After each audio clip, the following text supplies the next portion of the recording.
Hola, hola. My name is Ricardo. I am the host of the Lucha Jovers podcast here in the Voices of Wrestling podcast network.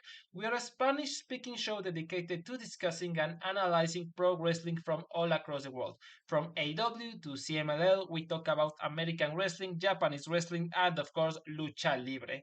If something big happened in the pro wrestling world, we will talk about it.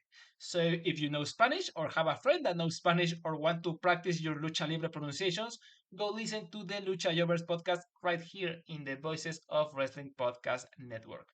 Nos vemos por ahí.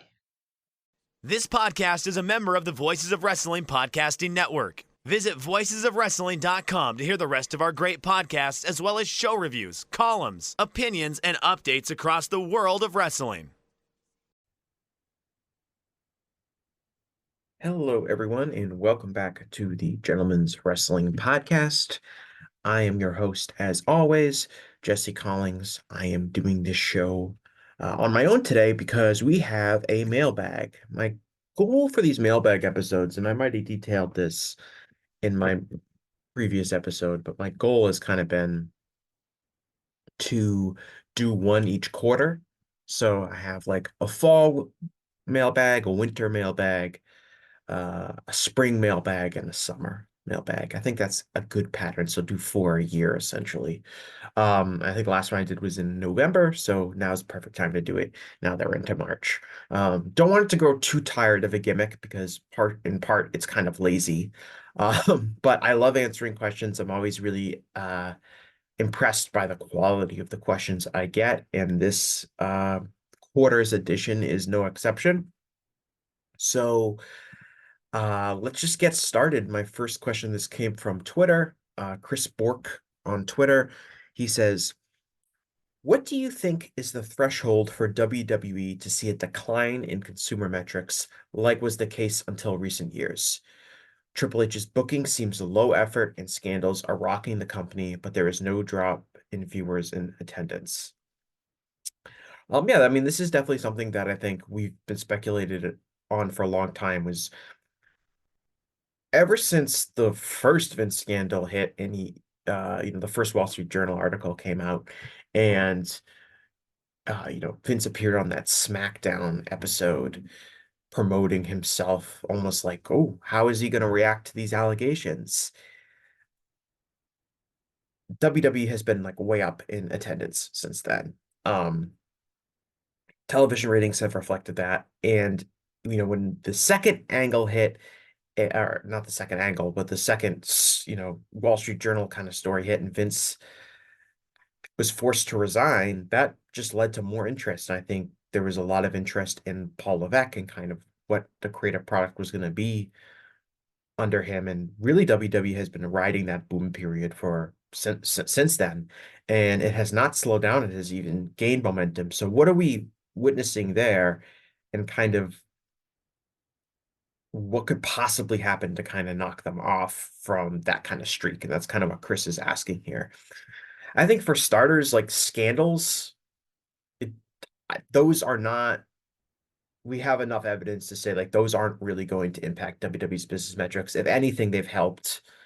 I don't think that like anything that's come out so far really has been able to make an impact on WWE in a negative way in terms of fans losing interest and not watching and not going to live shows. I think that was really apparent at the Royal Rumble this year, which is like just 2 days before the Royal Rumble.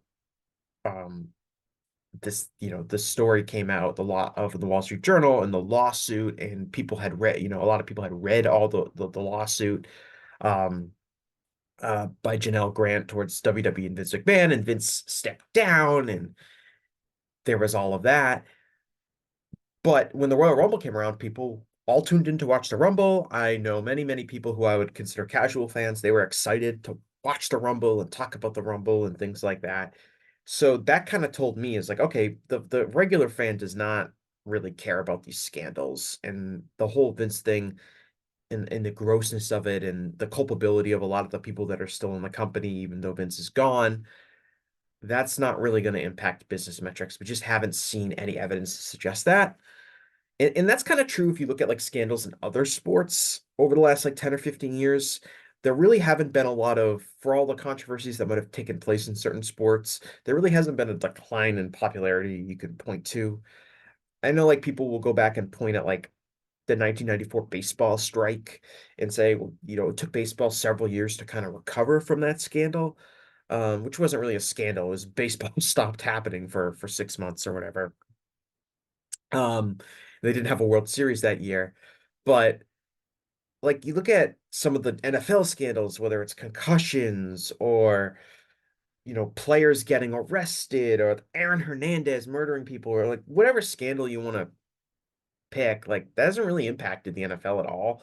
I can't really think of any other like scandals in salaciousness that have happened in major sports that have really impacted their overall popularity in the last 10 or 15 years. Certainly things like in UFC, doesn't matter how many scandals, controversial comments, fighters getting in trouble, fighters getting arrested, people failing drug tests, whatever happens there, still there's no real decline in UFC metrics as well. So I don't think scandal in general is just going to hurt the company.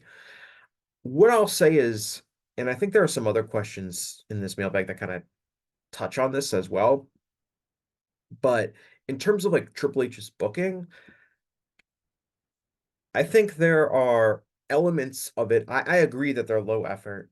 Um, and there hasn't been what I would call like a lot of positive progression since he's took over. It's a lot of really long running storylines. It's a lot of people who have been champion for a really long time. Not a lot happens week to week. You would think that would burn out the audience, and people would stop tuning out. But there have been elements that I think have been positive to kind of keep that momentum going. I think something like the LA Knight getting over organically with the audience and WWE giving him a sincere push. They gave him a main event match for the world title against Roman Reigns on the last Saudi Arabia show. And even though LA Knight didn't win the title, and even though LA Knight has kind of been phased down since then, the idea is they still delivered something that fans wanted.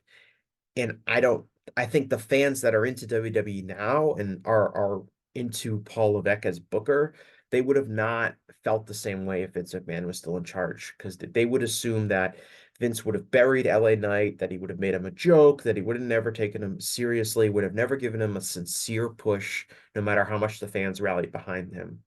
And the fact that Paul Levesque did do that for LA Knight, I think keeps that optimism going. So that's why we're a few years into Paul Levesque taking over from Vince McMahon and Vince McMahon really being hands off in the company for the last, I don't know, 6 to 8 months. That has really, I think, kept that momentum going. So it's not just that transition period from I think it was last summer when the first Wall Street Journal story broke and Vince McMahon resigned. Um, we're still seeing that momentum be kept up, even though objectively I can look at it and say, there's a lot of boring stuff going on, and it's not for me. And why don't other fans see this? I do think that there has been enough progressive things happening with WWE's booking that I think has entertained a lot of these fans who maybe returned to the product when Paul Levesque first took over. And there's been some really fortuitous stuff that's happened for them.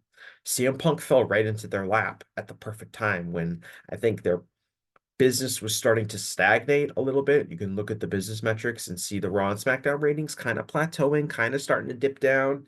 You could see live attendance slightly beginning to cool off. And then Punk came back into the company, and that was a huge business mover for the relatively brief period of time that he was, around before he got injured. But that really helped re-energize the product in a way. And then, of course, The Rock coming back and being on SmackDown and being engaged in this feud with Roman Reigns and Cody Rhodes, who are their two biggest stars in the company, and leading up to what feels like a really hot WrestleMania period. Like, I don't know how many TV tapings they've sold out in a row, but I think it's like 6 or something, like over 11,000 fans for Raw and SmackDown week after week after week. It's hugely impressive from a business perspective, and I think all of that has to be attributed to The Rock really coming in and the road to WrestleMania and really making this upcoming next month and into WrestleMania feel like a huge deal to WWE fans. And that was something you couldn't really predict. That's something that, The Rock wants to do this, and because he wants to do this, he is around on television, and he's around in the biggest angle the company has had in a very long time. So that stuff's like fortuitous, but it's helping keep this hot streak going. Now, after WrestleMania, when The Rock is presumably not around anymore, um, that will be kind of a bigger test for how hot this company really is. What is going to happen at WrestleMania to kind of carry the company creatively over the next few months? Is Cody Rhodes going to be the world champion? Is he going to be like a hot new champion? Or will Cody Rhodes, if he wins the title, will he have peaked at WrestleMania and he's not going to feel like a hot new champion because the story was more about him chasing the title than it wasn't him getting the title? That remains to be seen. Um, so I'm really interested in knowing kind of where that creative goes. I kind of think I look at Paul Levesque's like booking ability, and I think that this guy's never going to make it. I think that he's just not, he doesn't appear to be a particularly creative person. You can look at what's happened since his booking has taken over. Yes, he's responded positively to things like LA Knight getting over, but there's not a lot of ideas being tossed around on these shows. It's a heel stable, whether that's the Bloodline or Judgment Day or Damage Control. They're kind of in control of a title or control of a situation, and then the baby faces team up and fight them, and they have this kind of endless series of tag team matches. And that seems to be like his one idea because it's on all of the WWE main roster programming. And you see, like, I don't know who their big young stars are going to be on the roster, especially you take The Rock away, you take CM Punk is still out, Roman's not around anymore. We'll see what happens with the Drew McIntyre contract situation. He does seem like someone who is really starting to reestablish himself as a real top entity in the company. And probably if he wrestles like Seth Rollins at um, WrestleMania, which I believe is official now, he should win that title. But you look at like who's the young people in the roster, who is going to be around to be fresh and exciting after WrestleMania once kind of these bigger stars take a step back. And that's a real question I have. And it's hard to keep momentum going for years and years and years and years. You have to be a really creative booker, and I'm just not sure Paul Levesque is that. But that all remains to be seen. The next question I have is from Common Sense on Twitter. He says, what steps can other promotions take to level the perceptions that WWE has psychologically instilled in wrestling fandom? Some of the examples Common Sense gives here are like big guys draw, you need more vignettes to dumb it down for an audience, etc. So kind of like when you hear these arguments about what AEW needs to do to grow, and it's coming from people that always just kind of repeat basically Vince isms back. Like Vince loves big guys. He thinks they can draw. Vince dumbs down his product to reach an audience. So we've definitely heard all of those criticisms instilled towards AEW since the company was first started. And in Common Sense, asks what steps can other promotions take to kind of remove those perceptions. And there's another question like this in this mailbag. And I just think the most obvious answer is just AEW needs to be around for longer, and AEW needs to remain relevant to people for decades, just like WWE has. The reason that people have those perceptions is because WWE has been the undisputed number one leader in the industry for decades, and there really hasn't been anyone close to a challenger.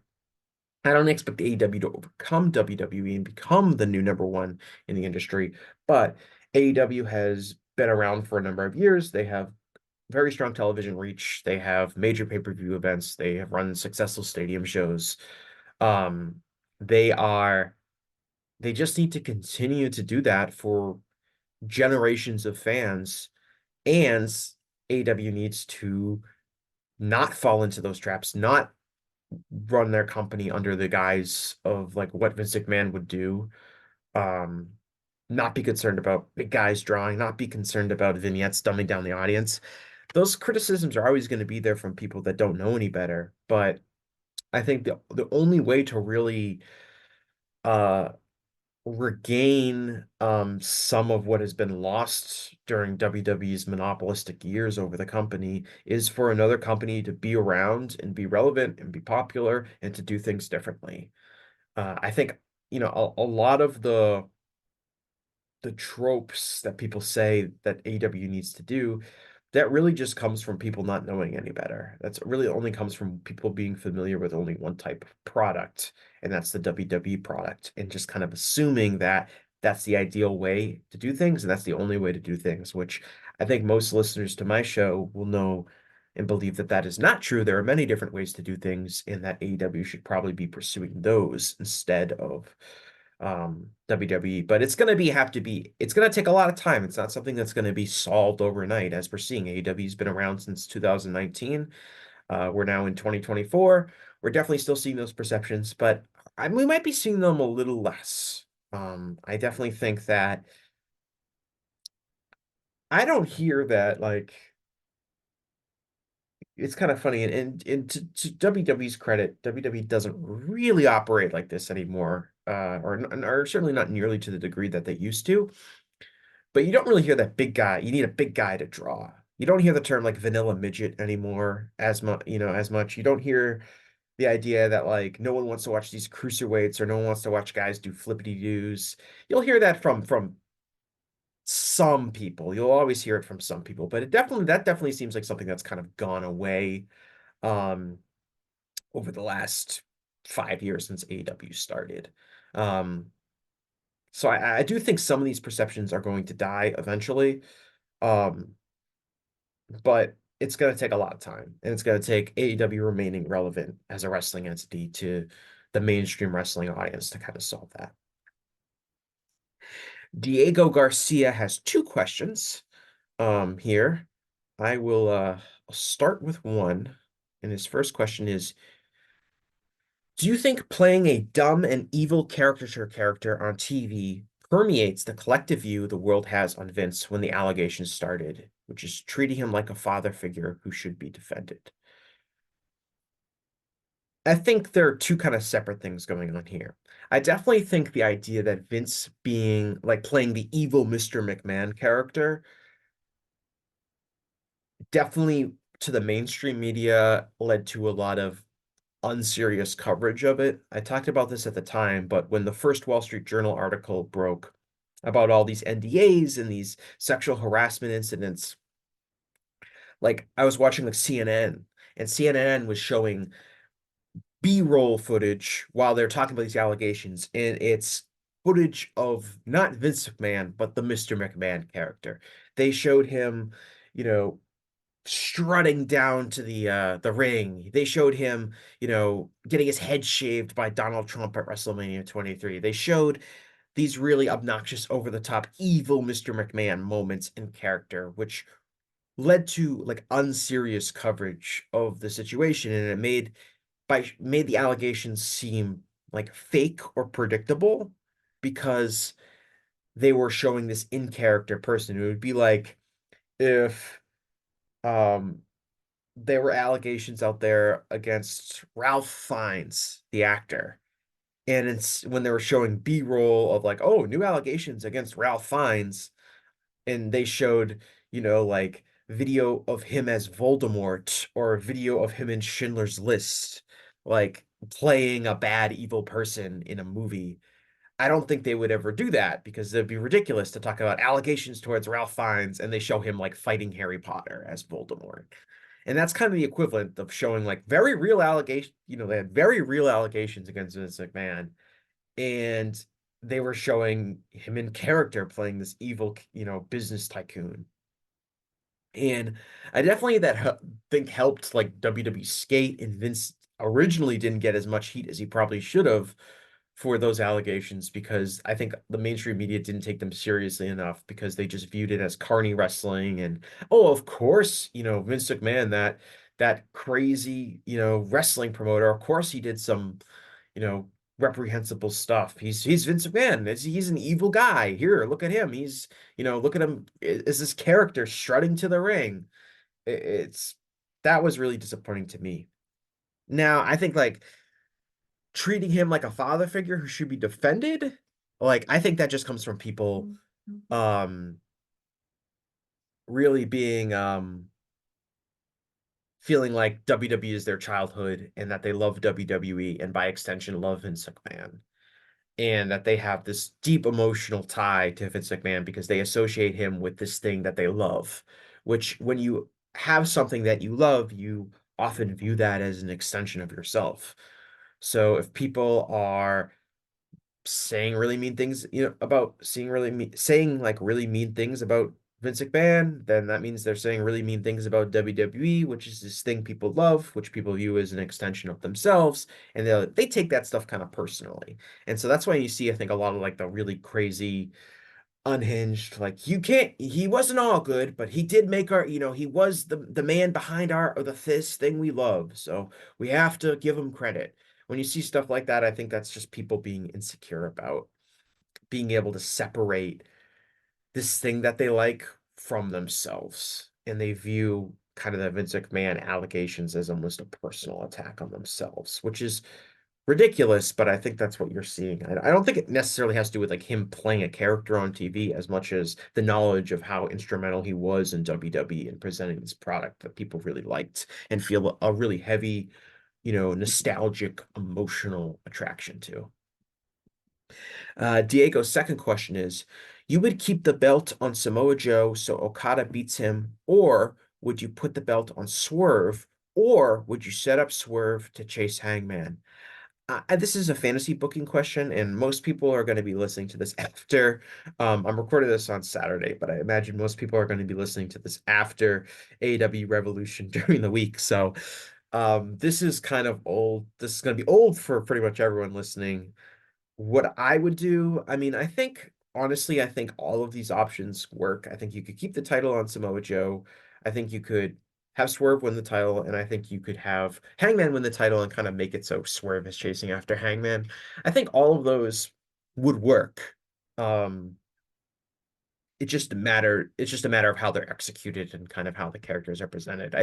I do like the idea of Hangman winning the title and then Swerve kind of as the babyface now chasing this unhinged Hangman who's kind of been driven over the edge by Swerve's actions.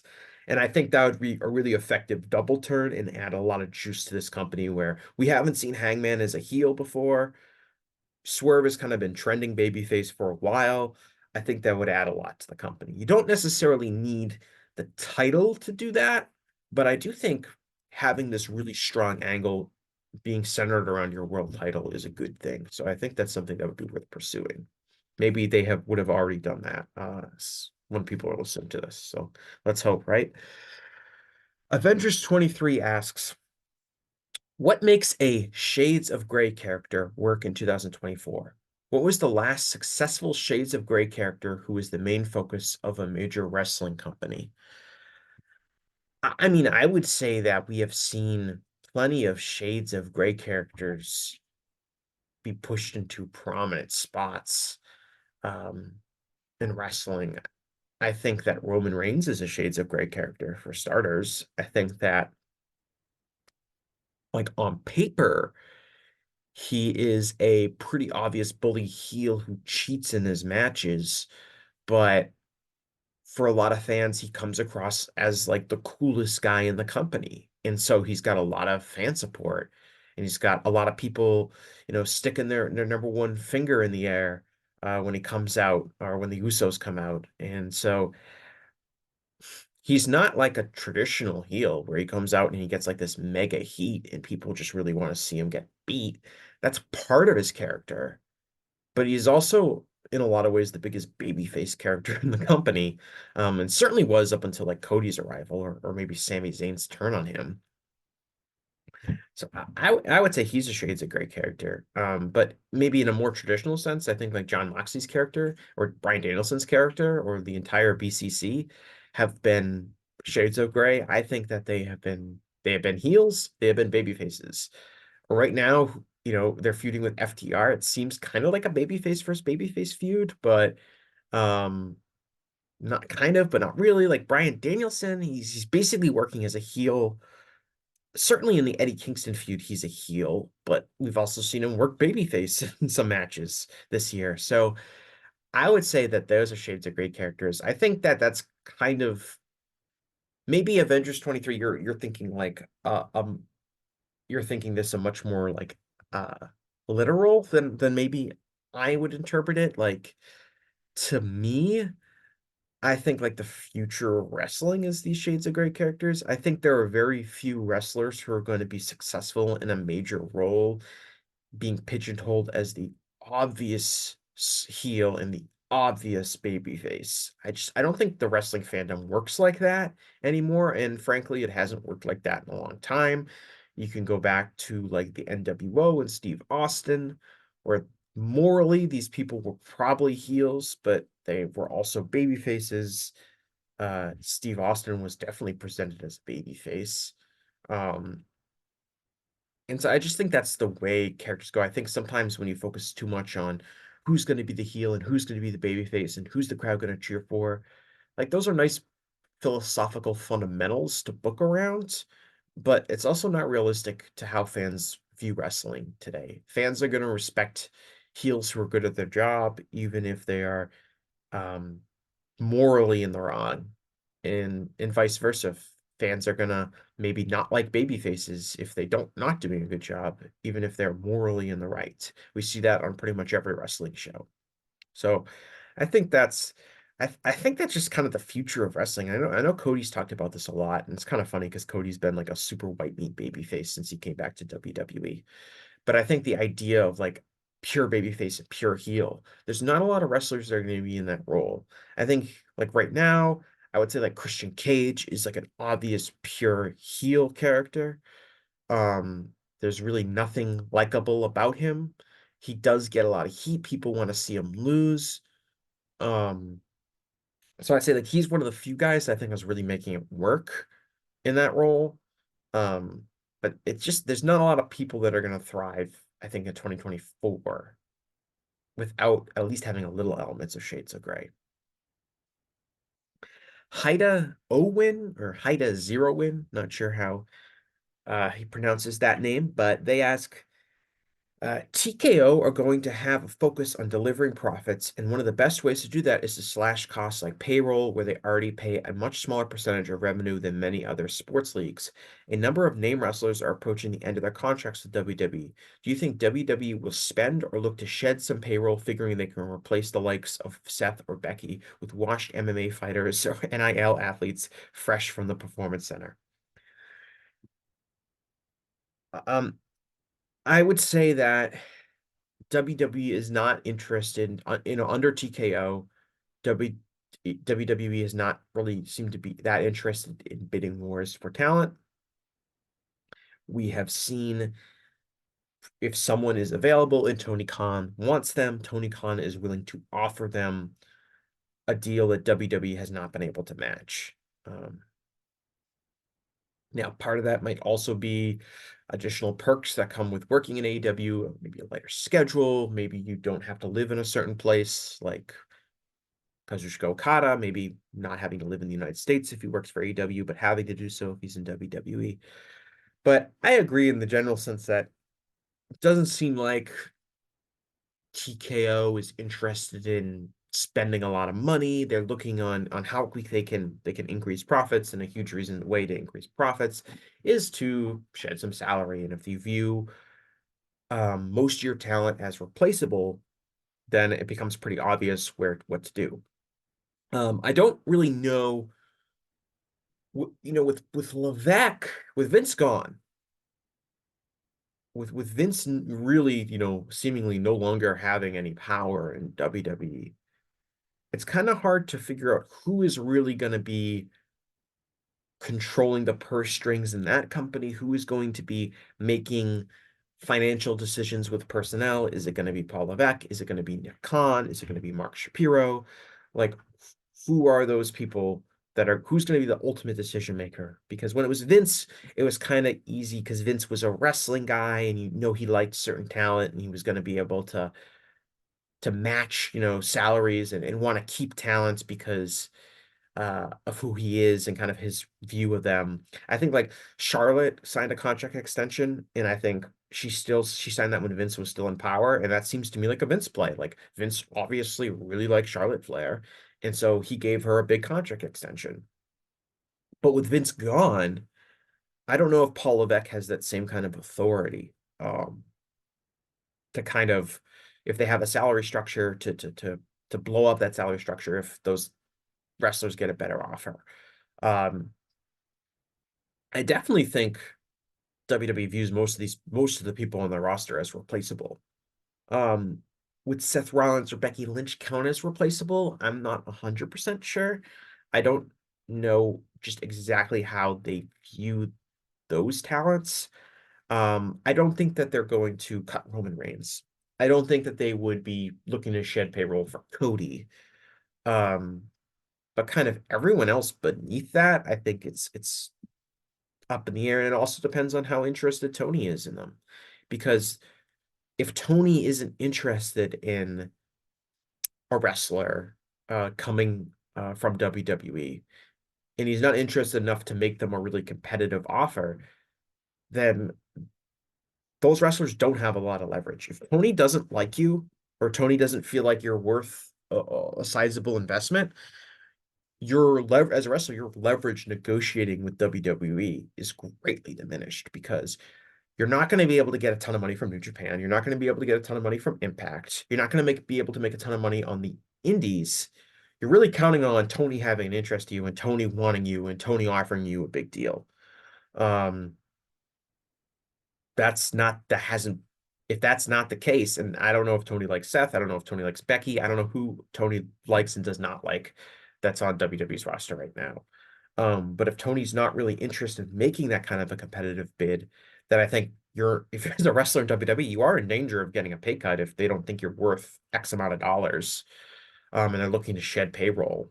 Um, I definitely think that I don't know about the washed MMA fighters bit. I think like we've seen TKO doesn't like to pay MMA fighters they don't think they can draw with them. And they do view all but a very small handful of MMA fighters as replaceable. I think they think Connor is a big draw. They think John Jones is a big draw. But it seems like anyone underneath that they can pound sand. Like that's basically what they told Francis Ngannou, and he was arguably their most exciting fighter. That was probably should be one of the biggest faces in MMA. And I think he was their world heavyweight champion. And he wanted X amount of dollars, and they didn't feel like he was worth it. And he went off to become a boxer in Saudi Arabia instead. So I definitely think that talent is at risk here for um getting hit with a pay cut or not having that leverage. It all depends on what Tony really wants to do. Tony holds the power here for all of these talents. Um, and I know there are wrestlers that you would think that Tony would like, and he doesn't like. Johnny Gargano is a perfect example. If Tony wanted Johnny Gargano would be in AEW because Johnny Gargano was a free agent for a long time.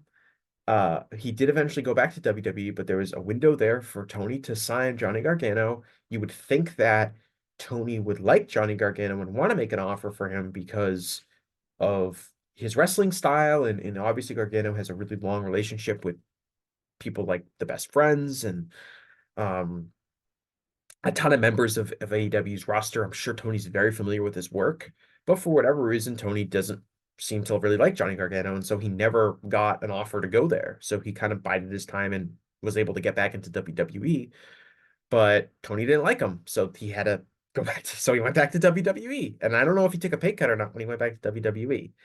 Um, Other guys like Braun Strowman, same thing, right? Was released. Tony probably didn't really like him that much. Went back to WWE. Bray Wyatt, another one, right? Released. Tons of rumors about maybe him coming to AEW.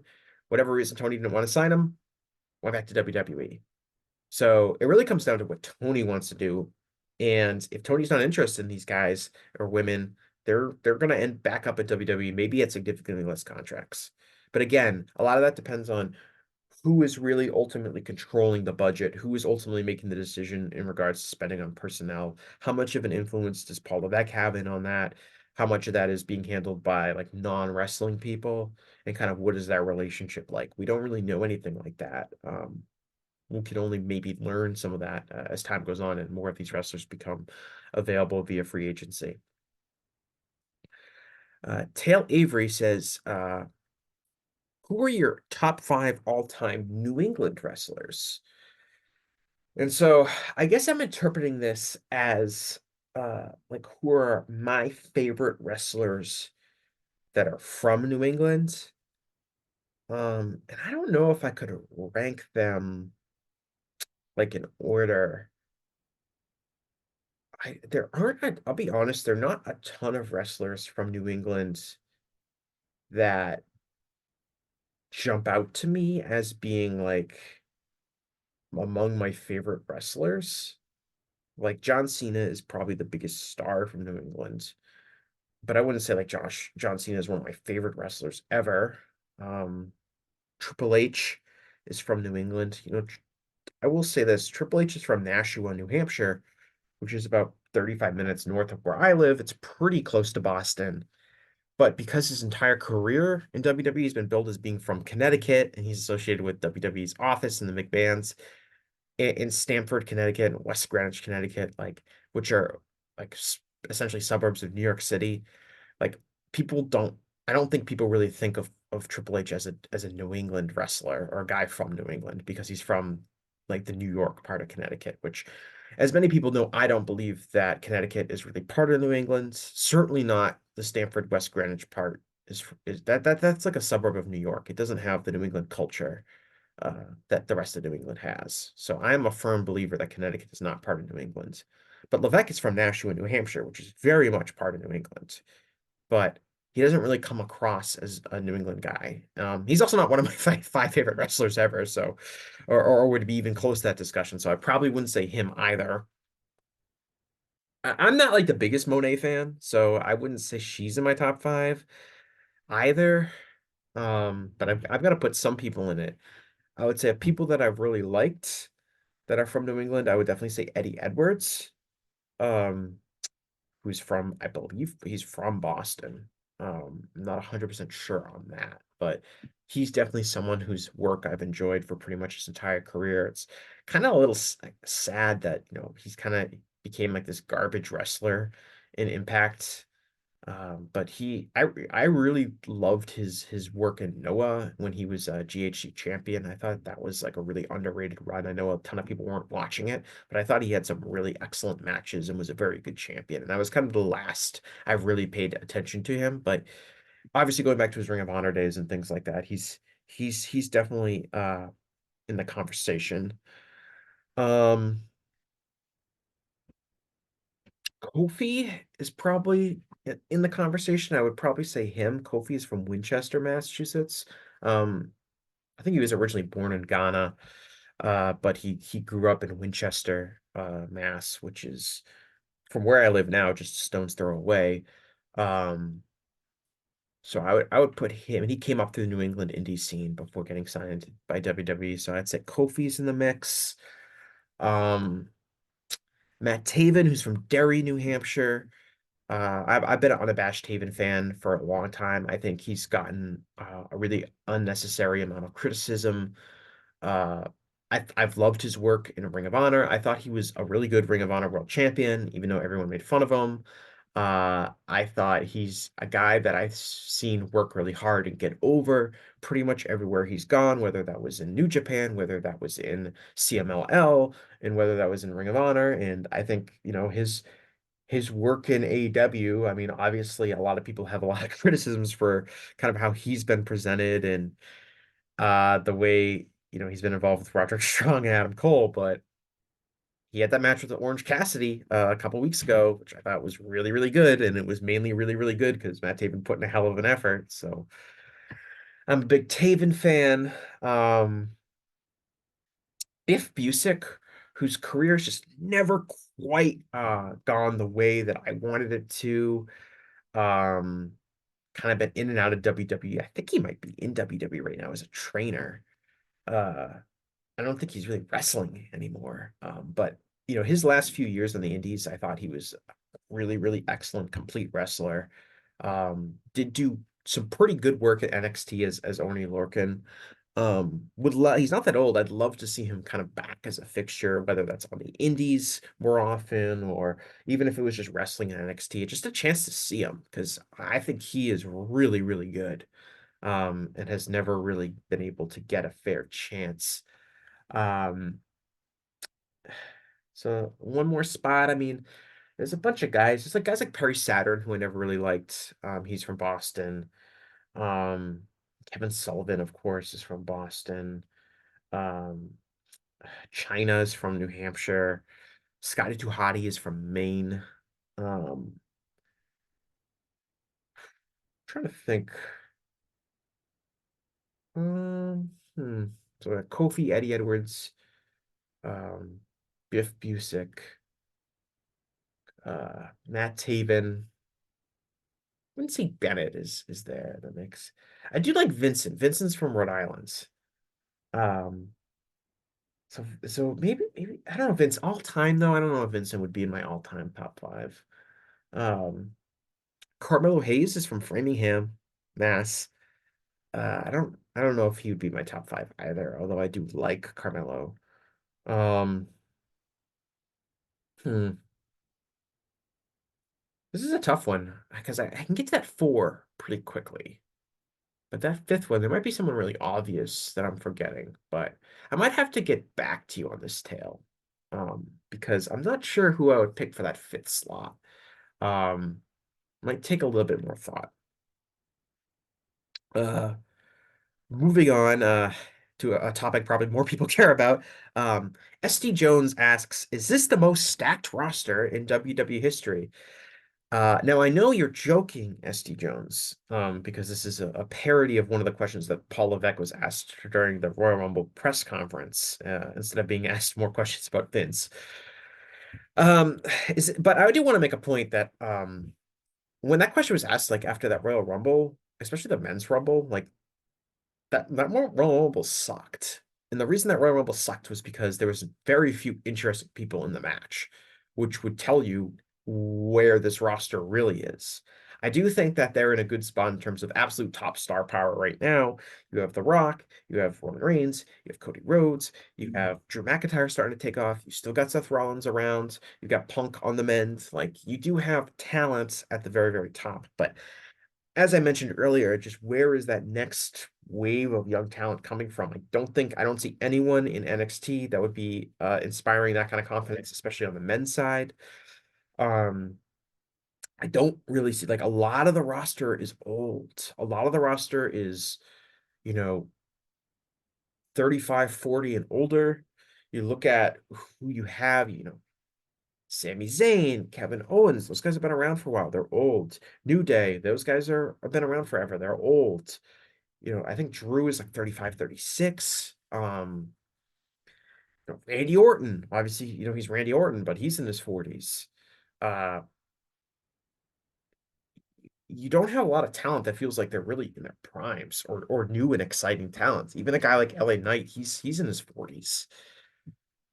And it just you look at this, I don't think anyone cares about the mid card, really, outside of a Falter, um, who I feel like they have at a certain ceiling, and that ceiling is not in the main event role. Um, you look at these guys like Dominic, who's a waste. Austin Theory, he's no good. We've seen that with him. Grayson Waller, he's not a main event guy. Um, there's just not a lot like you got guys like Montez Ford who been talked about. Oh, Montez Ford, breakout star. Hasn't he been around for like 10 years now? Like when did that group debut in NXT? The Street Profits. Like that's got to be like what 2017 or so. That was 7 years ago. So, like, is he ever gonna get a real significant push? It doesn't seem like it. So just like I don't really see, like I look at this WWE roster and I just don't see where that like next generation talent is coming from. And I'll be honest, like I've said this before, like I've never felt further away from the mindset of the average WWE fan. So maybe they view some of these talents differently than I do. And I'm not 100% sure who is going to get over. I just don't know what that fan base really wants specifically anymore. So I might be off base in this, but I'm really skeptical of kind of, especially when we get past the WrestleMania season and The Rock goes away and the Roman Reigns isn't around and CM Punk is still hasn't been back yet. Like, where is that top talent going to be coming from? And we saw this kind of towards last year when you had things like Shinsuke Nakamura wrestling, Seth Rollins in the main event of back-to-back pay-per-views. Um, which is just like that's something that like the Nakamura who's been washed for years, um, that's not like a great sign for the overall depth of the roster. It's more of just like kind of oh, we need somebody to challenge for Seth and we have no one really ready. Let's just throw Nakamura out there. And you have these two really forgettable matches that I don't think drew particularly well. And I don't know where that's coming from. Um, I don't know where that next wave of interesting guys is coming from. And I don't like if it's not going to come from NXT and they're really struggling to sign people the contracts and they're going to let other people go like we were discussing earlier, like if some people are going to see their contracts expire and they're going to whether jump to AEW or whatever, that's going to thin the field out even more. I mean, we don't know what's happening with Drew's contract. It would seem like he's probably signed an extension based on how he's being pushed, but if he hasn't and he leaves, that's another huge blow because at least he's someone that hasn't been super overexposed over the last, 10 years and someone who's capable of doing great work and is someone who I think the fans are by as a main event talent. Um, and if he leaves, it's really getting thin. Um, so yeah, I think that the roster should probably be scrutinized more than it is, just in terms of like where's the exciting under 35 talent on the roster and where would those people be coming from? Because I don't really feel like they're in NXT either. Um, Next question is Prince. He asks, regarding wrestling production, do you think the WWE way of producing American TV wrestling is too entrenched in the eyes and minds of the fans and TV people? That alternative production setups are too difficult or impossible to introduce to the wider audience? To see as an example, the current AEW setup that went in a more WWE direction with the LED boards and ringside commentary tables. So this is kind of similar to a question earlier that Common Sense asked, which was Common Sense was more focused on like kind of the WWE tropes. Prince is asking kind of very specifically the production, but the idea is the same that WWE has been around for so long that their way has been kind of entrenched in this is the only way to do things. This is the only way to produce a wrestling show. It's the only way the show can look. Um, I personally don't think that AEW has too many like WWE similarities in terms of production. Um, in the stuff that they do copy, I don't think is particularly bad. I don't really care that the commentary table is at ringside. And they have like when I notice it's not just the ringside commentary table, but it's like the commentary table is the same make of like the WWE commentary table, right? It's not like a normal table. It's like this collapsible structure that can be kind of collapse at any time when someone gets put through it. But I think that's like a good gimmick that WWE has, and I don't mind that AEW has copied having the ringside table there for people to like, springboard off the ring and crash through towards. I think that's fine. LED boards, I wouldn't even notice that, if I'm being honest. Every major sports um league, if you watch on television, has LED boards. I guess WWE does that as well, but I don't really see that as a WWE like trope. Um, but I'd be worried about the camera cuts. I'd be worried about the verbiage. Those would be like the two production things that I WWE has that I wouldn't want to see in AEW. Um, and I don't get that sense that AEW is headed down that route. I don't find that there are excessive camera cuts, and I don't find their verbiage obnoxious. So it doesn't really bother me at all. And to be fair, I don't really see a lot of criticism about AEW's production from like a, oh, they need to be more like WWE sense, the way you do for like their wrestling product. Like you definitely see people say they need more vignettes, they need to explain things, they need to tell stories. Definitely hear a lot of that. Um, but I don't really hear a lot of like they need to have more camera cuts, or they need to shoot wrestling like this. I don't hear that a lot from people, even the bad faith actors. So I don't really see that. Yes, there are different ways to do things, and maybe are you hesitating to do certain production things because they've never been done before? And the reason they've never been done before is because WWE has had a monopoly over wrestling television for the last 20 years, and they've never experimented like that. Um, then yes, but I don't see that as a real major problem. But some people might disagree. Some people might be really bothered by some of the more minor stuff that I'm overlooking. So I think it's really in the eye of the beholder. Um, Refused Party Program asks, do you believe that this year, 2024, is as low as wrestling discourse gets on the whole, or are we yet to bottom out? That's a good question. I think a lot of it would depend on one's social media usage. Like, I'm on Twitter less than I have been in previous years. So to me, I don't think the discourse is worse than it was a few years ago, but that's probably because I'm not consuming it nearly as much. If you're on Twitter, you're on Reddit, or you're on the board, or you're in Discord channels, or it really depends on one's experience in terms of how low stuff is getting.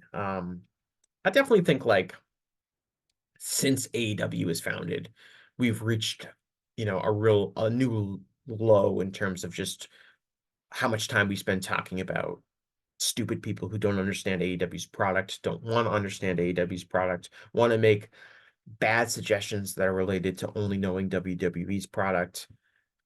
Uh, so I definitely think that's pretty low. And again, that will improve the longer AEW is around. And a lot of it will be like once, obviously, you're always going to get the absolute worst faith actors that are never going to give an inch on this kind of stuff. But when AEW signs a new TV deal, and it hasn't been signed yet, it's important to know it has not been signed yet.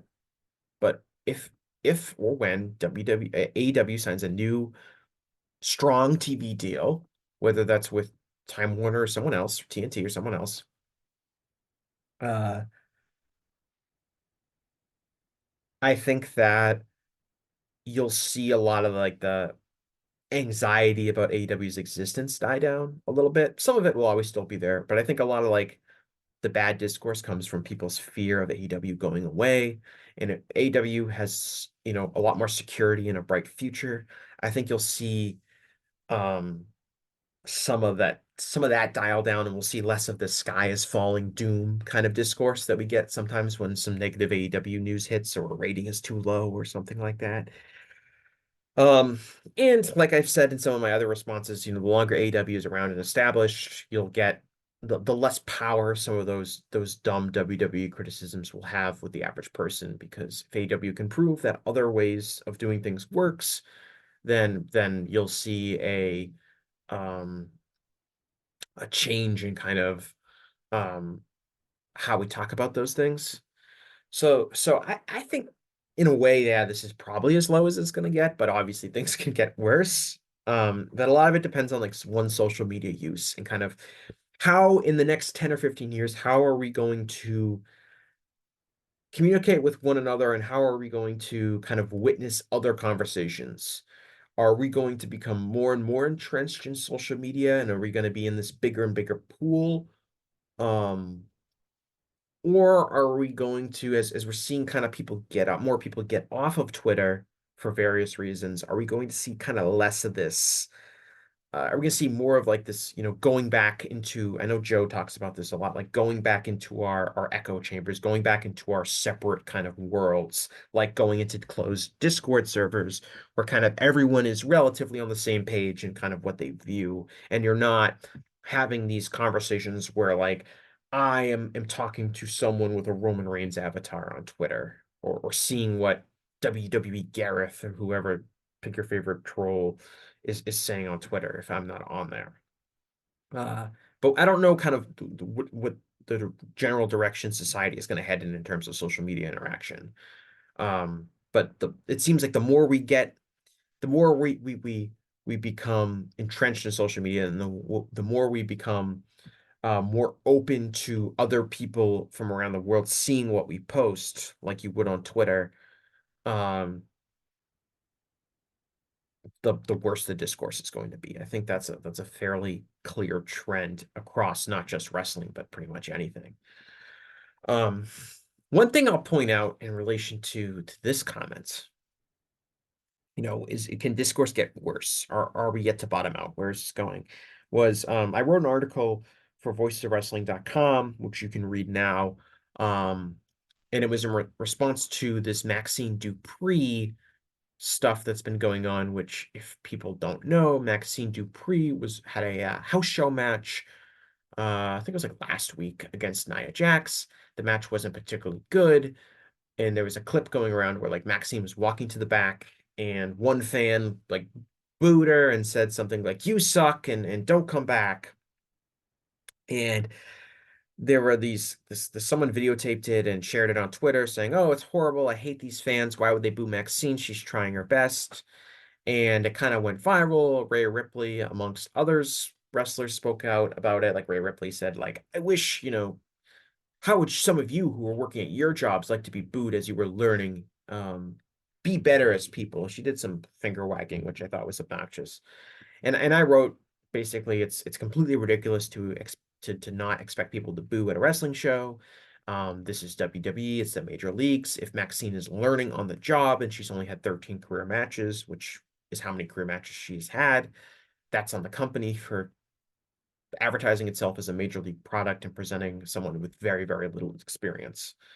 But it got me thinking about, like, this whole culture of people who, they're like new wrestling fans. They might be children, and they might not be children. They might be teenagers, they might be young adults, they might be older people, but kind of like these new wrestling fans that really don't have any ability to discern what is good and what is bad. They don't have experience. They don't have a relationship with wrestling to really draw on what they like and what they dislike if they're new fans. Um, Especially if they've never seen anything other than WWE's wrestling product. They don't have, the outside of WWE knowledge that most of the people listening to the show are going to have. And kind of like the discourse between those people and like the rest of the wrestling world, I'm interested in seeing how that kind of develops, because if WWE has all these new fans, and some of their rating trends, getting a younger audience, losing some older fans and gaining a younger audience, gaining more in the key demo, getting some of these people that have never watched wrestling before, if those people are going to stick around and those people are going to continue to be part of the discourse, then the discourse is probably going to get worse, because these people, the people that are offended by a fan telling Maxine Dupree that she sucks, um, and to the degree that like even talent like Rhea Ripley are getting involved and agreeing with this fan, that discourse, those are not going to be fun social media interactions, and that's not going to be good for the discourse in terms of like quality discussion, because this is going to continue the trend of people talking past each other.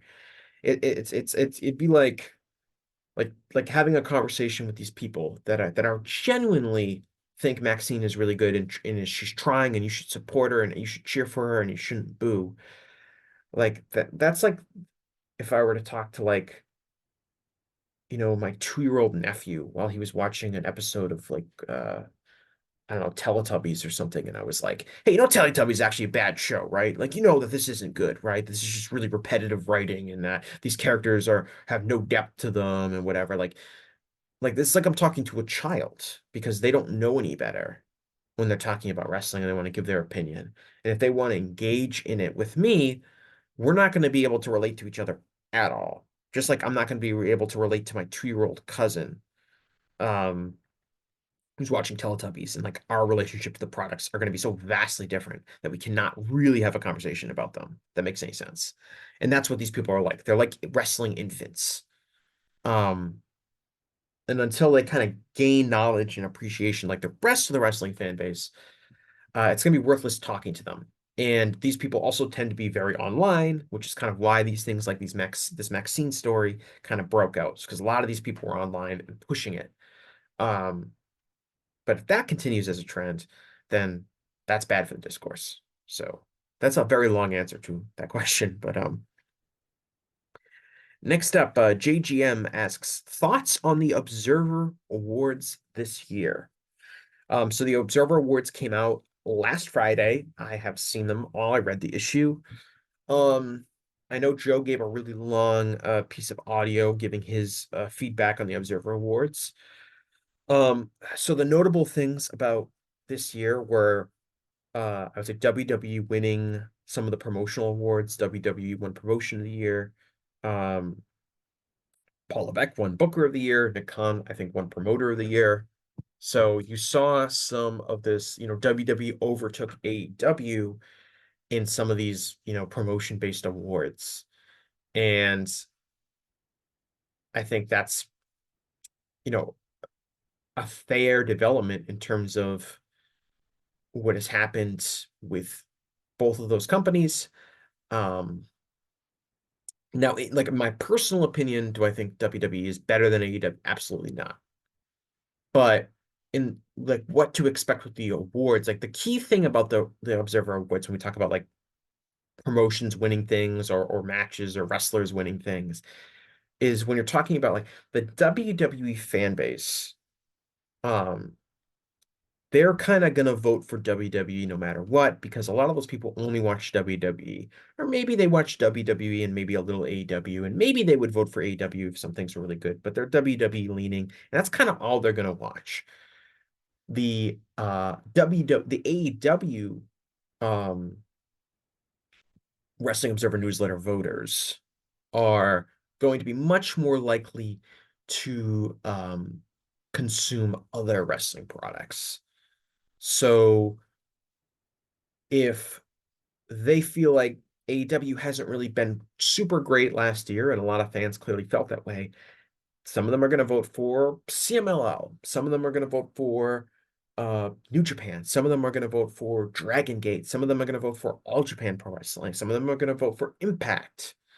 Um, and just AEW needs to be a lot better to win those kind of awards because the fans that are going to vote for AEW are going to compare AEW to a bunch of different wrestling promotions and see which one's the best and complain, look at all the bookers in wrestling and figure who's the best.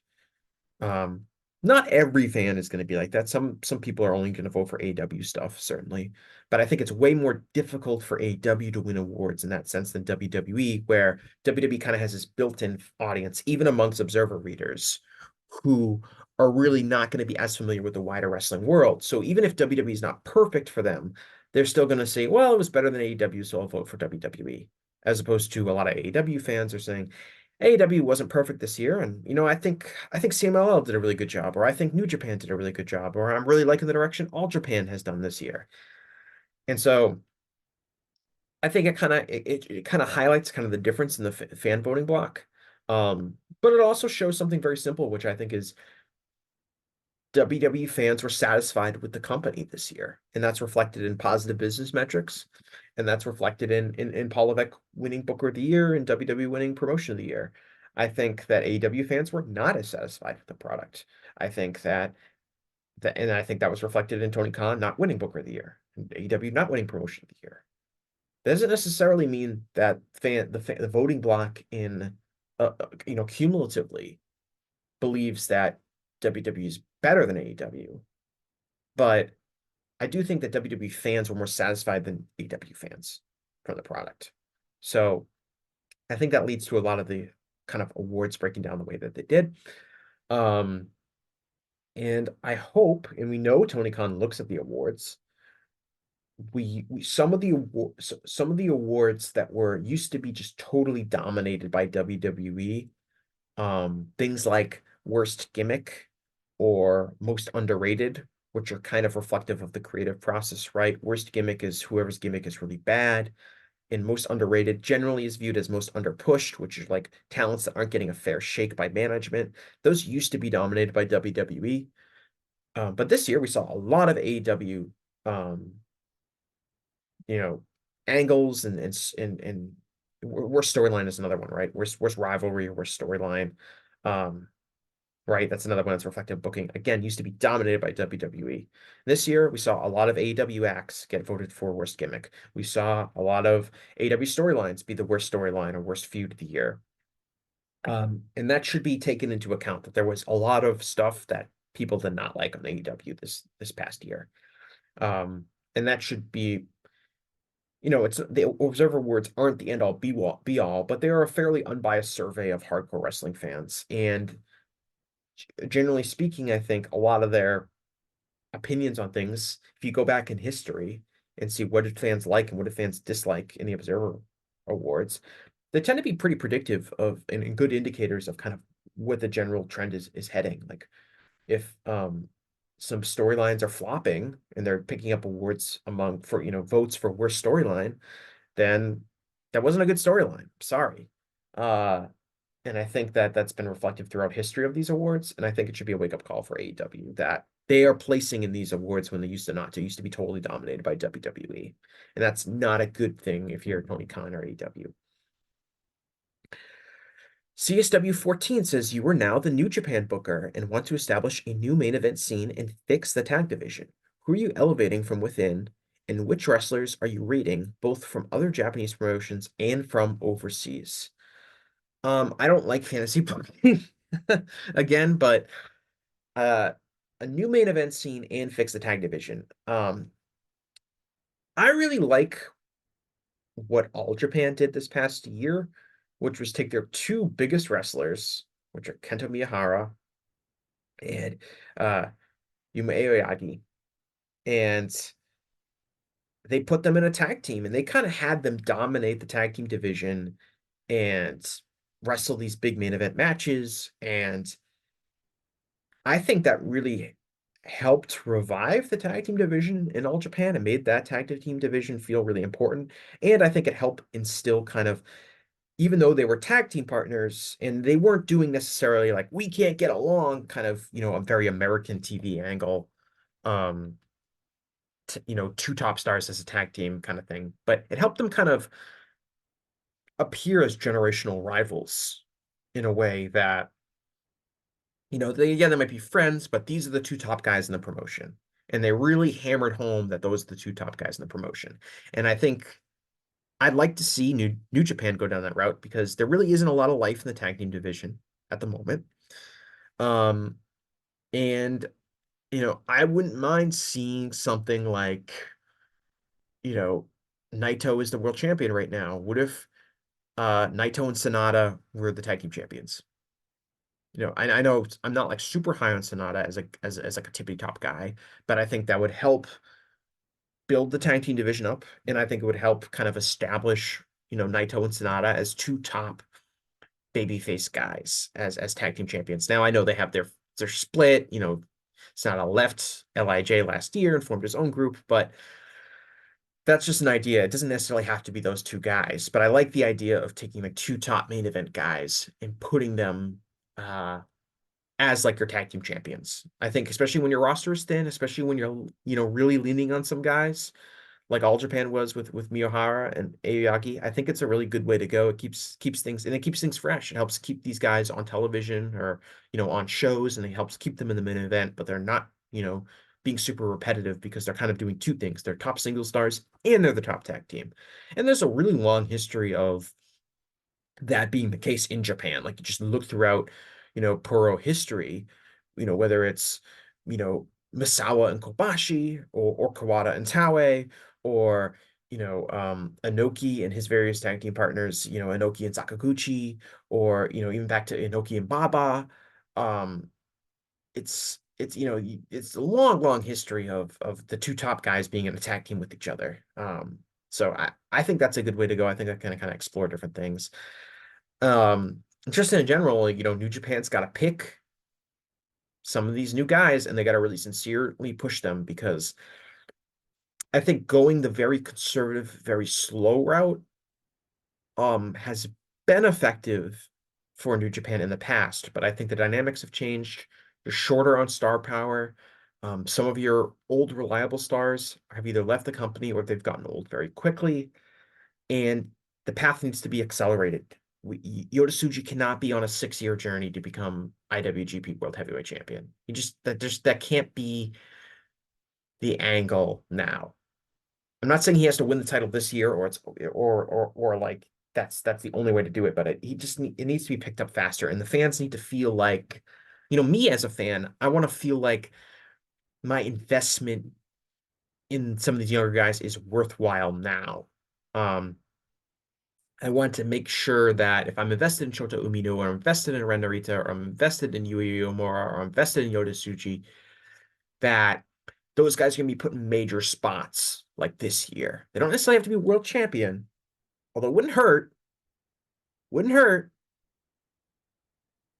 but I want to feel like my investment is worth something, and I don't want to just see them like be in a G1 block all by themselves with other young guys and lose to Hikuleo. I don't want to see them wrestling each other in like a forgettable mid-card match on the Tokyo Dome. I don't want to see what's been happening to them for the last year. I want to see, you know, major wins over the remaining established talents, and I want to see, really progressive booking with them, and I don't need them to go on like a 6-year journey to the top. That maybe worked in a different environment. I don't think it's going to work in 2024 in New Japan. They desperately need new blood. So I would be looking at that and seeing what's going on there. I mean, rating other promotions and getting talent from overseas. I don't know what their financial situation is in New Japan, and whether it is feasible for them to like, yeah, I think they should sign, The Rock, or they should sign, maybe they should sign Drew McIntyre if he's going to be a free agent, or they should sign Seth Rollins, or some top talent from AEW, see if you can sign John Moxley full time or something like that. I don't think that's feasible. Um, what you could do is you could look for like, I think, to be fair, like Noah finding guys like Jack Morris, in El Hijo del Dr. Wagner Jr. Um, like finding guys that maybe aren't, as expensive or in high demand in the US, and giving them a position to get over. There's definitely talent out there, around the world, whether that's in the US, whether that's in Mexico, whether that's in Europe. There's definitely talent that you can find, that might thrive once they get into that New Japan system.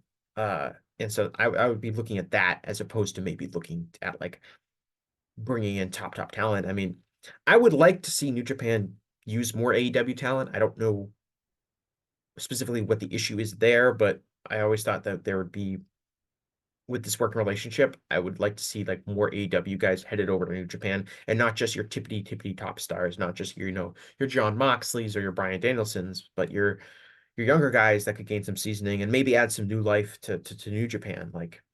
Um, like I know some people might scoff at this because they don't think he's very good, but like if Wardlow went to New Japan, it'd obviously be good for Wardlow's development, but I think it would be interesting to see what he can do in New Japan. I think it's interesting that Jack Perry's in New Japan now, even if it's just in the US shows. Like I think that is an interesting place for him to be, and it makes me more interested in the New Japan product. And I think that there's stuff that can happen for him in New Japan that will be interesting, at least to me. Um, so I think those are possible ways to explore maybe getting more out of that relationship. But again, I don't know if that's a New Japan issue, an AEW issue, a talent wanting to go over issue.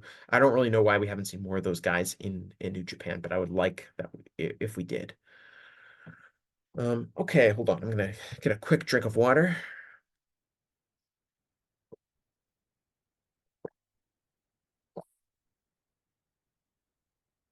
All right, all right, because this is a big question that Gerard just asked. I've just come up with in my mailbag. Gerard asks, do you think there's a tendency for some wrestling fans to try to over-intellectualize wrestling because they feel insecure about watching men and women in tights do fake fighting instead of just enjoying the spectacle and dumb fun of it all? I've talked about this a lot on the show. I've had, psychology experts come on the show and talk about this specific dynamic. And I've thought a lot about it. It's a great question, and I think there are a lot of things happening here.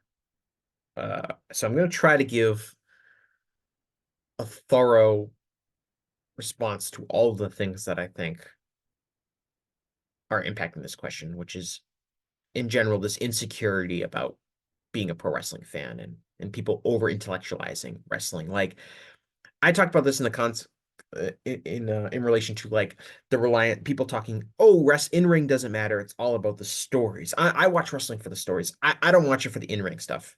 And we've seen that argument kind of made, especially in relationship to like, WWE being superior to AEW because WWE tells stories and AEW just has this in ring, which no one cares about. Um, and I kind of view that as like people don't want to admit that they enjoy the fake fighting aspect of wrestling. They don't want to admit to non-wrestling fans that they enjoy the fakest part of wrestling, which is in their minds, the predetermined outcomes. They'll say, "Oh, I like the storylines," which is like so they can then argue, "Oh, it's just like a movie, it's just like a soap opera, it's just like a book or a TV show or whatever. I like seeing the storylines and the characters talk. I don't really care about the wrestling side of it." I do think that that is a small portion of the wrestling fan base when they talk about that, and why sometimes this gets over intellectualized because they're trying to justify their enjoyment of something that uh, they're afraid to kind of admit to other people that they enjoy the simulated combats aspect of pro wrestling. But I think with a lot of people, though, when you hear that kind of argument, I think that's earnest. I think that's the way that WWE has taught their fan base. In Vince McMahon's version of pro wrestling, the in-ring quality of in-ring content really doesn't matter that much. It's about stories and it's about over-the-top characters. That is the message that Vince McMahon and WWE has taught people for 40 plus years. And a lot of people, that is genuinely what they are watching in pro wrestling. They don't care about the in-ring. They're not, it's not like they're lying and saying that they're doing this because they're insecure. I think that's just generally what they have been taught, which is they enjoy characters and the entrances and moments, heel turns and things like that, and people winning the title and the storyline that comes with that. And they don't care about the quality of the in-ring content. They genuinely feel that way. They're not lying about it. It's an earnest thought.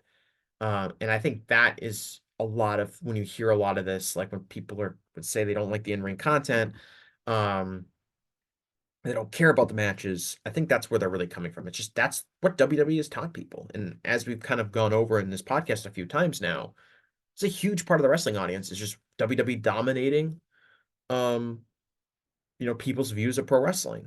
And so fans come up, they don't know any better. And that's what they've been taught by WWE. And so that's where I think a lot of this comes from.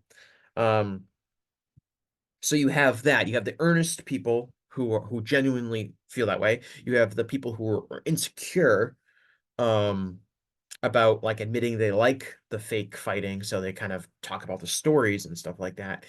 And I think another important aspect of this is, especially once social media took off and or the internet took off and people could start really conversing with other wrestling fans, seeing what other wrestling fans thought about things.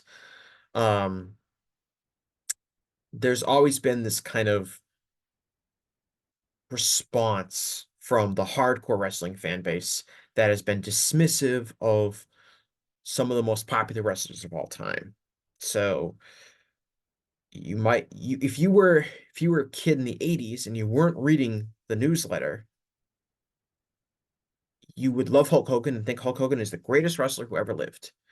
And then one day you went online uh, and you found out that a bunch of people hated Hulk Hogan because he was a crappy in-ring wrestler.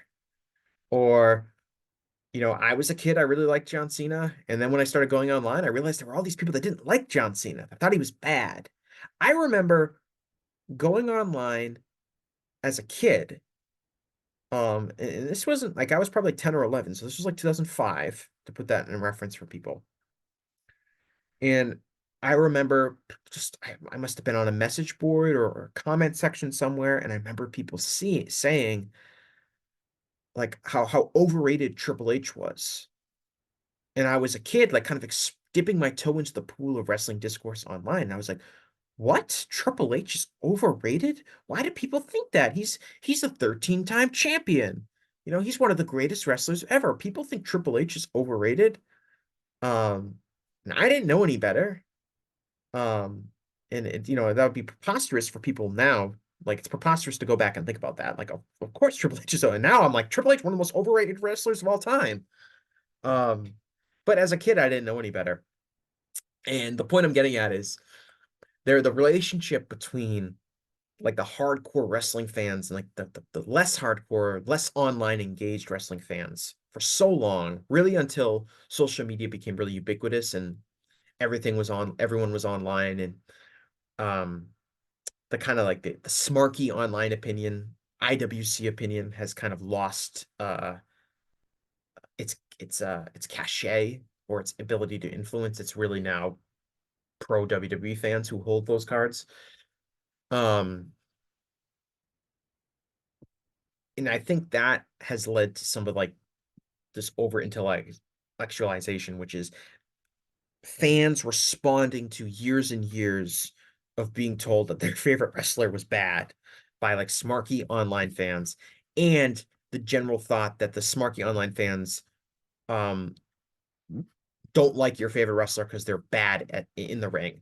You know, they don't like Hulk Hogan, they don't like the Ultimate Warrior, they don't like Bill Goldberg, they don't like Triple H, they don't like John Cena, they don't like The Undertaker, right? And they'll tell you why. It's because they had bad matches. And so I think that leads to a natural defensiveness for some people who will say, well, I don't care that Hulk Hogan's a bad in-ring wrestler. I don't care that The Undertaker never had a bunch of five-star matches, even though I secretly do really care. And I'm going to yell about how Dave Meltzer didn't give Shawn Michaels and Undertaker 5 stars at WrestleMania 25. But I don't care about in-ring content. I only care about the stories and the characters.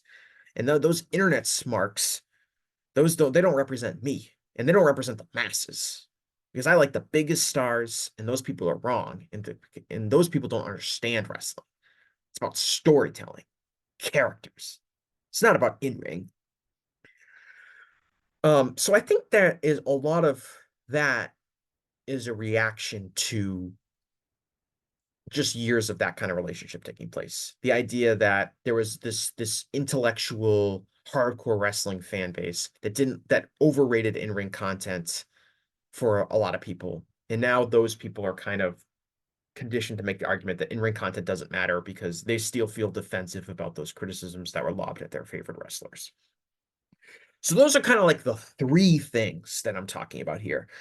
You have the fans who um, are genuinely insecure about their wrestling fandom and kind of want to steer away from the idea that they like the fake fighting part and will put over the stories and the acting and characters and all that.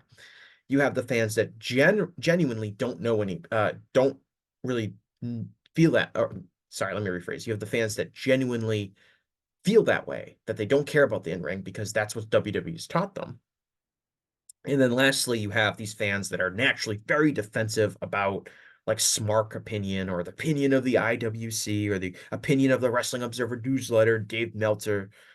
Um, and those are the people that are and that's kind of where we get, I think, the three different main types of people who are maybe part of this like over intellectualization of pro wrestling and kind of focusing on the stories and the characters and what does all this mean as opposed to just enjoying the spectacle of fake fighting. Um, and what I'll say is I think, and I'll give a lot of credit to Rich and Joe because I think they're very good with this, is that there is we're almost seeing a like a post Smarkdom, post IWC world where the real intellectual take now in wrestling, like the really smart wrestling fans now, they're not just sitting there watching their Billy Robinson tapes or Dynamite Kid or Chris Benoit or their whatever your internet favorite wrestler was or newsletter favorite wrestler was. It's not just it's not watching about these great technical wrestlers or these people. the real smart take now is actually being able to appreciate wrestlers who were previously knocked for being bad, or wrestlers who wrestle very simply but are effective. So, like, being able to appreciate, like Sid is a great one. I think Sid is a perfect kind of example of a guy who maybe 10 or 15 years ago, the smart opinion would be that Sid was this really bad wrestler who never had good matches, and he had a good look, but he couldn't do anything else. You know, as Dave Meltzer once described him, Sid is like a Christmas present with the world's greatest wrapping paper, but the box is empty. Um, that would have been the take on Sid. Now, the actual smart intellectual wrestling take is that Sid was actually really good. His squash matches were fun. He was, yes, he wasn't going bell to bell 20 minutes having these amazing matches, but he was a fun, entertaining wrestler to watch. And that's almost like this kind of, again, like this post-Sparkdom, post-IWC kind of hardcore fan viewpoint, which is no longer focused entirely on like pure technical quality or perfect selling or guys taking crazy huge bumps. It's an ability to appreciate even the simplest, most rudimentary styles of pro wrestling. And I think that's a really interesting direction where this is going in terms of how that relates to everything, because it's kind of like the worm is turning almost, where 15 years ago, 10 years ago, even 5 years ago, the thought was the smart, maybe non-WWE watching wrestling fans were the people who were intellectualizing wrestling. And those were the people who were thinking too much about pro wrestling, unable to appreciate the dumb fun of it. Now, it's almost like the hardcore WWE fans, the ones who are gonna, looking for clues in the Fiend videos, and who are, looking at The Rock and the face he made when Cody was saying something. Those people are the ones over intellectualizing things. And the people that are out here watching deathmatch wrestling from Japan, or watching, 1980s squash matches, those people are enjoying the dumb fun of it. It's almost like we've completely done this 180 where the hardcore WWE fans are the ones who are now like overanalyzing everything and trying to justify this really intellectual approach to wrestling. And the, quote unquote wrestling intelligentsia are the people that are like, like Joe, who's like, yeah, I watched this Virgil versus Ivan Koloff match, or Nikolai Volkov match, from 1994. I thought it was going to be bad, but wasn't that bad. It was okay. Like, it's totally different than it used to be. And I don't know how legitimate that is, but I really appreciate this question, Gerard, because it really got me thinking about kind of where we are now as wrestling fans as a whole, in terms of like what is like appreciated by certain segments of the fandom, and kind of psychologically how this relationship has kind of evolved over time. So I really appreciate that question. All right, Connor. This is, of course, Northern Ireland Connor, not to be confused with any of the other Connors that are on the Voices of Wrestling Discord. But this is this is Northern Ireland Connor, or as I call him, Orange Connor. He says, I'd like to hear your thoughts on is with regards to WWE. I think that many wrestling analysts can fall into the trap of thinking that current trends are going to go on in perpetuity. For example, everyone thought that Dynamite catching Raw was an inevitability in 2021. By now, I think that Dave and others speak as if WWE is going to be hot forever. Sometimes I think this is simply because we don't have a grasp on the newer WWE fan base. But I think there are some concerning medium-term signs for WWE. If Cody finishes the story, will fans lose interest, especially with a lack of star challengers ready to go? Will the lawsuit and any potential Triple H versus Rock power struggle have an impact on the product?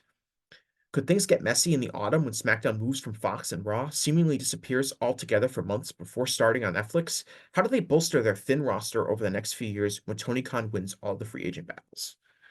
So this is a great question by Connor, because it touches on a lot of the things that I've already mentioned to here today. Kind of, where is WWE going to be kind of post WrestleMania? We can all see right now they're really hot with television ratings and live attendance, and a lot of that is due to this Rock angle, and we're led to believe that's going to end at WrestleMania. So let's just assume that's going to happen. Where is WWE going to go from there? Connor mentions Cody. I mentioned him earlier. Like, if people are more invested in Cody chasing after the title than they were him winning the title, especially if there's a lack of challengers, which it kind of looks like there was going to be, um, given the current state of the roster, is that going to hurt the fan base? Is that going to hurt fan interest in Cody? Because the story is kind of over. Um, what else is going to happen? Like, this newer WWE fan base, which I agree, like, how loyal are they really to the product? I mentioned that earlier, like, it seems from at least the demographics perspective, WWE has added more regular watching fans in the last year or two. But how loyal are those fans really? Are they going to eventually lose interest and go back out? I think a lot of the people that have started watching again, that kind of came back to the product once the news was out that Vince was gone, those fans have already shown that they are willing to tune out years and years of WWE product if it's not interesting to them. So you have to continue to keep them interested. And to Levesque's credit, they've managed to keep a lot of those people interested. And things like Punk coming back and The Rock showing up has definitely helped. But this is not necessarily the most loyal fan base in the world. It was only a few years ago where, again, like Connor said, like Dynamite almost caught Raw in television ratings, and certainly in the key demo for certain weeks. So it's not like they're going to be in this position forever. Um, Connor mentions the upcoming television moves. Like, SmackDown is moving away from Fox, which is bad for SmackDown. Just it totally is. They're going to go back to USA. If they're going to still be on Friday night, that is going to be a huge decline in ratings. And I think what you're definitely going to see is you're going to see SmackDown, which has been presented as the A show with The Rock on it, and Roman Reigns has been there for pretty much the entire time that it's been on Fox. You're going to see that go back to being Raw, because Raw is the number one show for WWE historically, and that new Netflix deal is so important to them to be successful that Raw is going to become like the new go, not the new, but it's going to go back to being the number one show in terms of where the star power gets allocated towards it. So I think SmackDown is going to go way down. Just it has to. Once it moves from Fox to USA. And then there's this huge question about, like, where is Raw going to end up? Um, it appears it's not going to run on USA after August. So there's going to be like this 5-month period before that Netflix deal is supposed to start, where Raw is not going to air anywhere at the moment. I find it very, very, very, very hard to believe that Raw is not going to air anywhere. That Raw is going to just not exist for 4 or 5 months. I think they'll find somewhere to show it. Maybe it will be a streaming partner. Maybe they'll sign an extension to just keep it on USA, because maybe USA has hard feelings about them moving to Netflix. But they still have SmackDown. They still have a very strong relationship with WWE, in addition to, NBCU having the deal for the streaming library. So you have that. Why wouldn't USA just be like, all right, we'll keep Raw through the end of the year? Like, it's going to be a top-rated show. Your network desperately needs it. Maybe WWE wants a lot of money for those last like 4 months, but it's going to end up somewhere. But even then, we still see this period of transition. Raw is going to move to Netflix. I think a lot of that's really beneficial to them at first, because getting in that Netflix carousel is hugely important. I think you'll definitely see some people sample the product that haven't either watched it before or haven't watched it in a very long time. But it's still a great unknown. Like, exactly in the long term, will being on Netflix, maintain this level of huge relevancy for WWE? It's an unknown question, right? There's a couple of things that are kind of come with that. Netflix series are very popular, but Netflix series are often very popular for a few weeks and then they go away because they're replaced in the carousel by something else. Um, Netflix series, people are used to watching them on demand whenever they want. Are they not going to necessarily tune into a live product like they would for Raw? There's just a lot with that Netflix move that we don't know yet. And while I view the move to Netflix in terms of like a popularity standpoint, an overall positive, there are some potential negatives in there that we are going to see unfold. So I think there's a lot to even though the product is very hot right now at this moment, March 2nd, 2024, in 6 to 8 months, we could definitely see a significant decline for all of these factors that Connor mentions and that I brought up throughout the show. So it's definitely not permanent. And maybe like that's the way we talk about WWE is like WWE is so far ahead of AEW, and they are. And AEW is never going to catch WWE in terms of total revenue, barring some sort of epic collapse by WWE. But we do talk about like how it definitely doesn't seem like WWE is not invincible in terms of burning viewers, in terms of hurting its current popularity, because it wasn't that long ago where they were bleeding viewers left and right. That was like a few years ago. So obviously anything can happen, and we're going to see some periods of transition. We've already seen a period of transition in terms of creative control in this company. Um, will that happen again? Connor mentions a Triple H versus Rock power struggle with Rock now on the board, and Brian Gerwitz, which is a former WWE writer and Rock's kind of personal writer, and has done a lot of work with Dwayne. Is he going to be more involved in WWE? What does that say about Paul Levesque? Is there going to be a power struggle? I think if like a power struggle breaks out, that might actually help ratings because people will be interested in buying into that. I mean, they've already kind of leaned into that with The Rock making some shoot comments, directed at Paul Levesque during this WrestleMania buildup. So I actually think if like the word gets out that there's a huge power struggle there, I think fans will tune in because they'll want to see what's going to happen. So they might even lean into that more. But that is, it is something to watch to see kind of, again, this transition period that's happening for WWE, and kind of anything can happen coming out of it. They could be even hotter in a year. Absolutely positive, especially going to Netflix. So it's absolutely possible that they could be hotter, but we don't know. It's transition period. And the final question here, it's from Isle of Man guy. I've heard my podcast is very popular on the Isle of Man. So it's unsurprising that I have a fan from Isle of Man. And in fact, it is Isle of Man guy. He asks, how would you handle Okada in AEW if he goes there?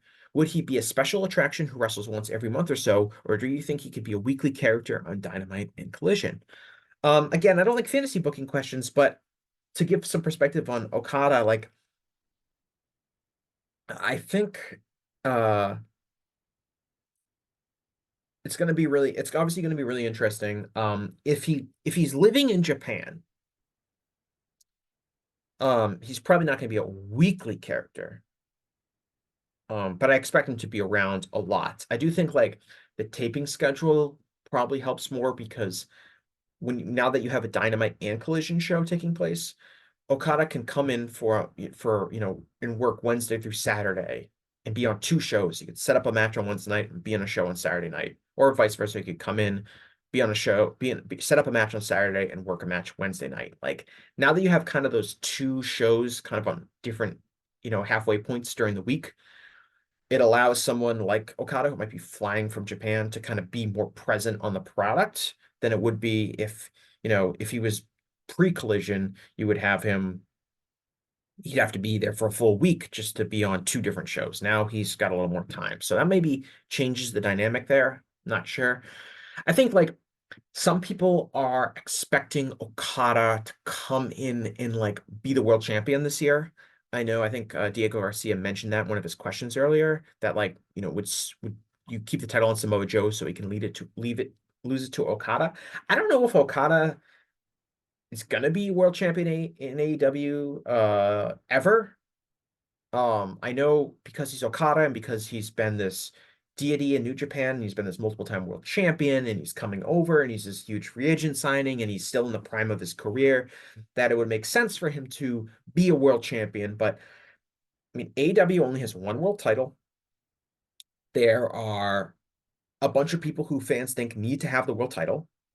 So, um, and you only have you want to make each title reign feel significant, so you can't just pass around the title a lot. So it's like, okay, Okada needs to come in and he needs to be world champion. Well, Will Ospreay also needs to be world champion. Swerve also needs to be world champion.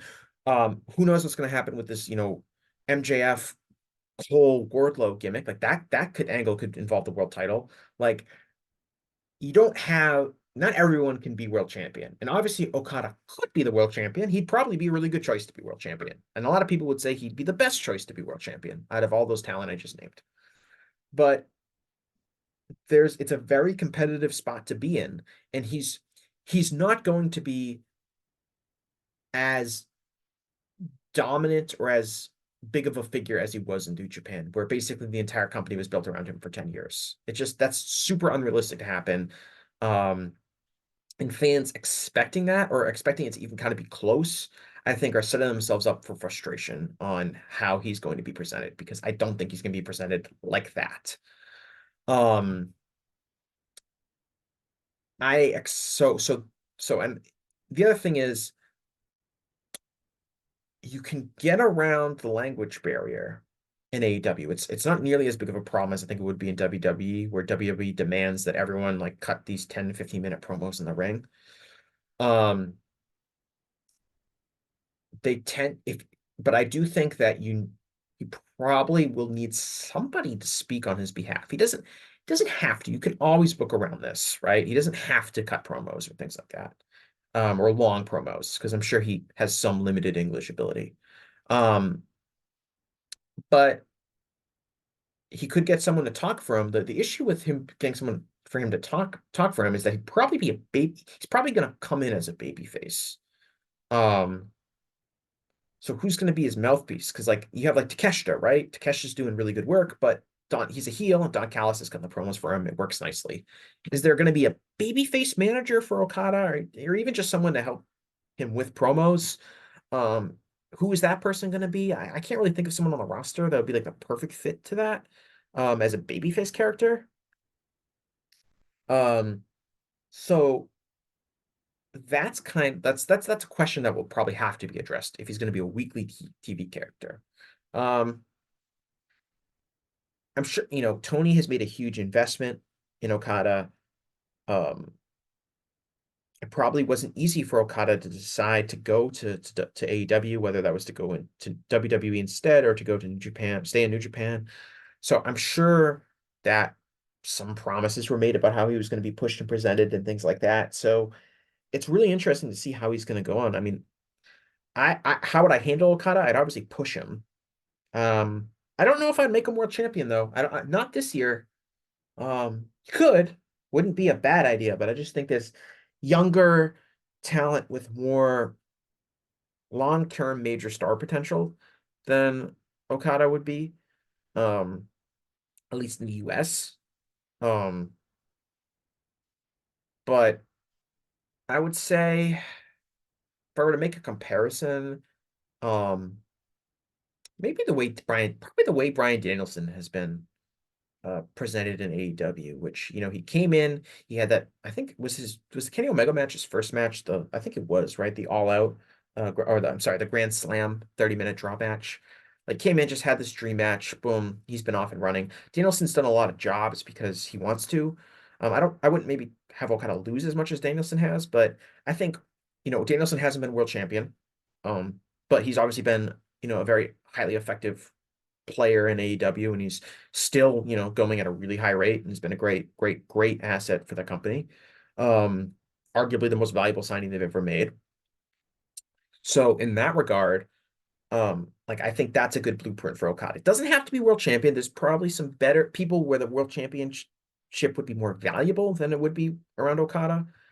Similar to kind of like Danielson could have been world champion, but there's some people that's probably been more valuable for them to be world champion. um, just to help them, not necessarily to help Danielson. I don't think Danielson really needed that help, and I don't really think Okada needs that help either.